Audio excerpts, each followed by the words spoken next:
Brought to you by V-Guard, co-powered by Sensodyne. लोकसभेचा TV9चा exit poll हा जाहीर झालेला आहे आणि त्यामध्ये जळगावची जागा जी आहे ती स्मिता वाघ आघाडीवर असल्याचं सांगण्यात आलेलं आहे।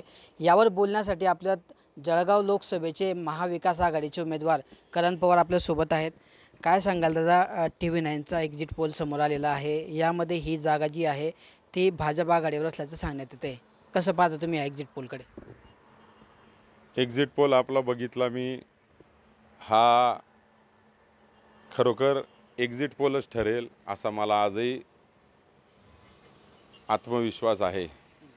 याला अनेकांची एक्झिट या ठिकाणी ठरणार आहे। याच्यामध्ये मी आपल्याला सांगेल की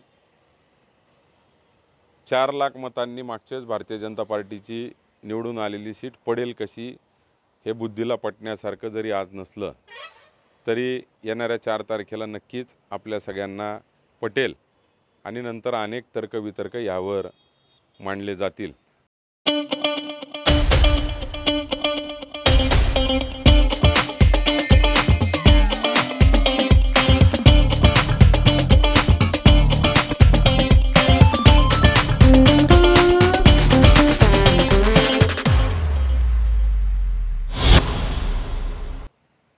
महागाई, बेरोजगारी, दडपशाही, महाराष्ट्रातल्या फोडाफोडीचं राजकारण हे सगळं पाहता प्रचंड लोकांमध्ये संताप आणि विरोधाची लाट आहे। आज ज्या लोकांना 40 आमदार फोडून त्यांचे पक्ष अतिशय अपंग करून ठेवलेत, परंतु समोरचे हे विसरले की जनता, कार्यकर्ते हाच खरा राजकारणातला पाया आहे। नेते जरी गेलेले असले तरी जनता आणि पक्षाचे कार्यकर्ते आणि विचारसरणी ज्या त्या ठिकाणी आहे, या फोडाफोडीच्या राजकारणाचे प्रचंड उलटे परिणाम महाराष्ट्रात आपल्याला बघायला मिळणार आहेत। कधी नव्हते एवढं यश मिळालं असेल एवढं यश यावेळेस महाविकास आघाडीला महाराष्ट्रामध्ये बघायला मिळणार आहे आणि तोच ट्रेंड आपल्याकडे देखील जळगावमध्ये चालणार आहे। देखिए, उनका काम है अफवाह से गर्मी बढ़ाना और हमारा काम है माहौल को ठंडा रखना। हमारा नेता कैसा हो जो माहौल को रखे ठंडा वैसा हो। अब की बात वी-गार्ड एयर कूलर का चमत्कार।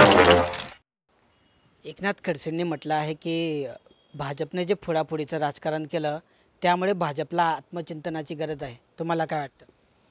खरी तीच परिस्थिती आहे महाराष्ट्रात। आज एवढ्या जागा ज्या ठिकाणी दाखवतंय, एवढ्या जागा महाविकास आघाडीच्या निवडून येत आहेत, अशी परिस्थिती महाराष्ट्रात करून ठेवलेली होती की विरोधक शिल्लक आहे की नाही।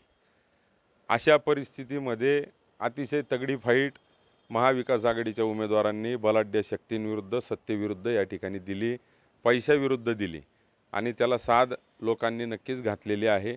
कारण की अशा गद्दारीच्या राजकारण जर यशस्वी झाले तर येणाऱ्या पिढीवर याचे अतिशय चुकीचे परिणाम होतील आणि गद्दारी ही सर्वश्रेष्ठ आहे आणि ते नुसतं राजकारणातच नाही तर प्रत्येक क्षेत्रामध्ये याच्या उदाहरणांची वाढ होईल। त्याच्यामुळे ह्या गद्दारीला धडा शिकवलाच गेला पाहिजे, अशी ही निवडणुकीचं हे निमित्त त्या ठिकाणी ठरणार आहे। झिंझिण्यांपासून त्वरित आराम मिळवा सेन्सोडाइन रॅपिड रिलीफ बरोबर। 2 दिवसांवर दादा निकाल येऊन ठेपलेला आहे। कुठेतरी आता एक्झिट पोलचे असतील जे सर्वे आलेले आहेत त्याच्यामुळे कुठेतरी धाकधूक वाढते का? कारण जळगाव जिल्ह्यामध्ये जर बघितलं तर तुमच्या नावाची आतापर्यंत चर्चा राहिली, मात्र आता एक्झिट पोल समोर आल्यानंतर भाजपकडे ही जागा जाईल असं सांगितलं जाते। कुठेतरी धाकधूक वाटते का? काय वाटतं, काय होईल? खरं सांगितलं तर मला धाकधूक या बाबतीमध्ये कुठेच नाही, परंतु कार्यकर्त्यांचं मनोबल टिकवण्यासाठी, कारण की प्रचंड 46 डिग्रीच्या उन्हामध्ये कार्यकर्त्यांनी, नेत्यांनी जी मेहनत घेतलेली आहे त्यांचं मनोबल टिकवण्याची कसरत खरं आम्हाला ह्या एक्झिट पोल चालू झाल्यापासून चालू झाली, परंतु यश नक्कीच मिळेल आणि पैशाविरुद्ध लोक कसे मतदान करतात याचं हे उदाहरण आपलं जळगावची लोकसभेचा निकाल हा नक्कीच येणाऱ्या 4 तारखेला आपल्याला बघायला मिळेल। समोरचे विरोधक 5 लाखांच्या गप्पा करत होते दादा, आता एक्झिट पोल समोर आलेले आहेत, कुठेतरी आकडे कमी होत आहेत, मताधिक्यसुद्धा कमी होईल असं सांगितलं जात आहे. तुम्हाला काय वाटतं, तुमचा स्वतःचा विश्वास तुम्हाला काय सांगतो, तुम्हाला कितींचा लीड असेल, कशा पद्धतीचा विजय होईल? मी आज लीडवर त्या ठिकाणी अधिक न सांगता मी पहिल्या दिवसापासून सांगतो की समोरच्यांनी 5 लाखाचा लीड जी मिळायची भाषा केली आहे. मला असं वाटतं त्यांनी 5 लाख मतांपर्यंत पोचावं असं मी आपल्याला पहिल्या दिवसांपासून सांगतो आहे आणि तेच निकाल आपल्याला या ठिकाणी बघायला मिळेल.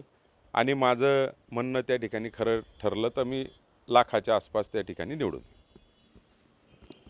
एक्झिट पोल समोर असले तरी 4 तारखेला जे निकाल लागतील यामुळे अनेकांचे एक्झिट ठरणारे हे निकाल ठरतील. कितींच्या लीडने येईल हा विश्वास असला तरी मात्र 1 लाखांच्या आसपास लीडने माझा विजय होईल असा विश्वास या ठिकाणी जळगाव लोकसभेतील महाविकास आघाडीचे उमेदवार करण पवार यांनी या ठिकाणी व्यक्त केला आहे. Kishore Patil, TV9 Marathi, Jalgaon. Brought to you by V Guard, co powered by Sensodyne.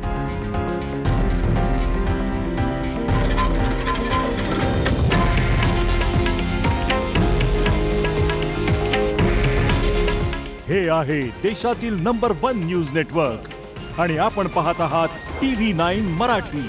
काळजी तुमची, हित महाराष्ट्राचं.